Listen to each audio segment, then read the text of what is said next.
beaucoup avant, ça a été déjà expliqué. Et donc là, on a eu des pôles au niveau des stratégies.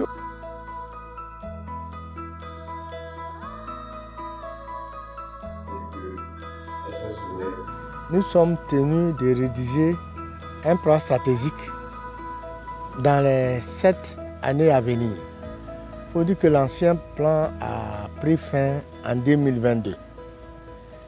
Donc pour monter le nouveau plan stratégique, on a eu le soutien de BirdLife, le secrétariat de BirdLife, le soutien de NABU et puis le soutien surtout de VBN, un partenaire de BirdLife qui est venu nous aider à monter notre plan stratégique.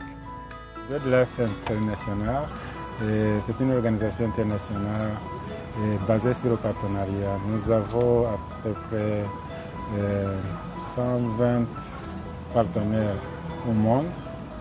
Nous avons 26 maintenant en Afrique, mais ça continue à grandir. Et ici en Côte d'Ivoire, nous travaillons avec SOS Forêt. Nous nous occupons du bien-être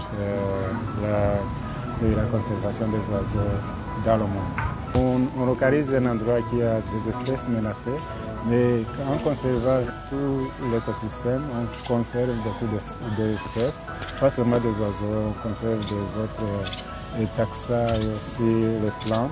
Dans la même période, on travaille aussi avec les communautés.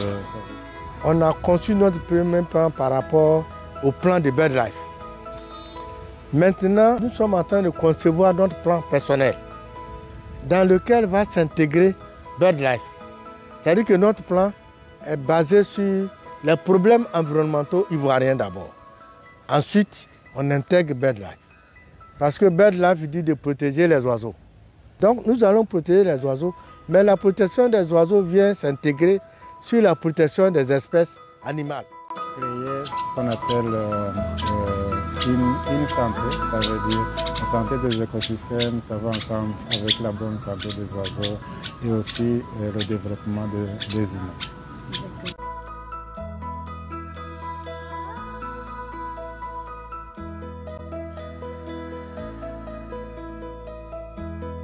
Nous sommes divisés en deux groupes. Il y a un groupe qui se penche sur le volet développement organisationnel pour que SOS Forêt puisse bien fonctionner. Maintenant, le volet conservation est chargé de mettre en place les grands domaines de conservation. Quels sont les problèmes de conservation en Côte d'Ivoire? Les aires protégées, les forêts classées, le domaine rural, la pollution des eaux. Quand nous avons catégorisé les menaces, on va travailler sur un modèle conceptuel. Là, on peut voir quelle stratégie on peut choisir. Alors, il y a de différents types de menaces. C'est la gestion de l'organisation, mais aussi comment de faire le fundraising, chercher le fonds, la communication, tout ce point qui touche l'organisation. La collaboration avec les gestionnaires de parcs, on avait réussi à nouer de bonnes relations avec l'OIPR. Il faut dire pour qu'on soit vraiment opérationnel, on a mis l'accent sur la mobilisation des ressources. La question, c'était de faire un plan stratégique pour le fundraising. Mais pendant la discussion avec le PCA et le directeur exécutif de SOS Forêt, on a décidé que si vous voulez faire le fundraising, il faut savoir pourquoi vous allez faire le fundraising. Parce que le bailleur, il voudrait savoir précisément qu'est-ce qu'on va faire avec le fonds. Alors, c'est pourquoi on a choisi de faire le plan stratégique pour l'organisation et l'approche de conservation. Et avec ça, ça va faciliter le fundraising. Le plan stratégique de SOS Forêt, ce n'est pas le plan de BirdLife, ce n'est pas une copie. SOS Forêt est important dans le contexte de Côte d'Ivoire et BirdLife est important dans le contexte mondial, mais ils sont connectés et c'est pourquoi le plan stratégique de SOS Forêt sera connecté avec le plan stratégique de BirdLife. Il est toujours important que SOS Forêt sera indépendant. Chaque partenaire a son plan. qui tient compte du plan stratégique de BirdLife. Donc on peut dire qu'on fait toujours la même chose avec des spécificités. Parce que le partenaire de BirdLife qui est au Burkina ne va pas travailler sur le milieu marin. Mais ils vont travailler sur le beurre de karité par exemple. Mais en Côte d'Ivoire, en plus de beurre de karité, on travaille sur le milieu marin. Parce qu'on a une façade maritime, une façade lagunaire. Mais quand même, il y a des choses qui nous unissent avec le Burkina, le beurre de karité, l'anacarde, etc. Dans l'atelier de 4 jours, on a traité tous et c'est même pas seulement le plan, hein? C'est aussi les discussions qui comptent. Parce que tout le monde est concerné et c'est vraiment important qu'on peut inclure la voix de chacun qu'il est dans SOS Forêt. Comme ça, c'est un plan qu'il est créé dans une manière démocratique.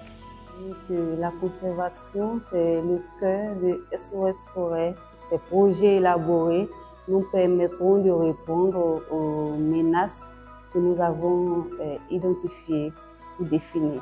Alors la communication occupe un peu une place centrale, on va dire, parce que tout ce qui va être élaboré comme stratégie, la communication a un pied au niveau interne par rapport à la stratégie et aussi au niveau externe.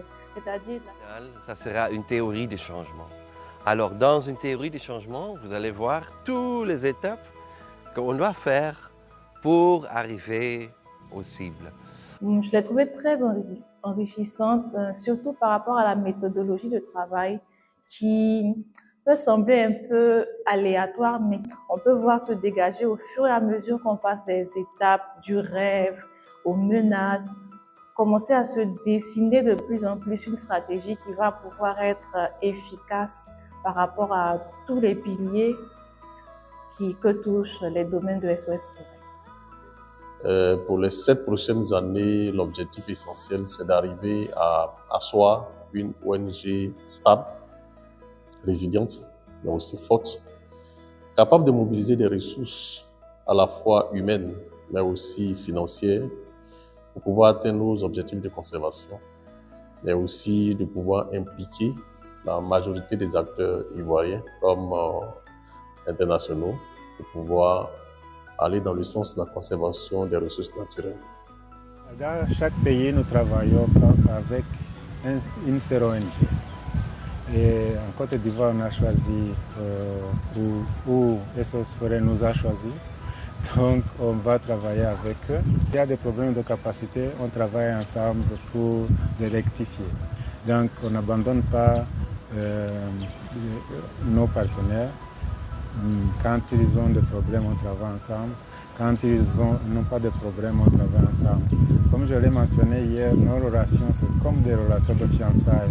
Donc pour le meilleur et pour le pire, on travaille ensemble. Maintenant, nous avons un programme bien tracé, un plan à suivre, parce qu'on sera jugé au niveau national et au niveau international. Nous voulons faire tout pour occuper un rang honorable au niveau national. Il faut qu'on soit incontournable.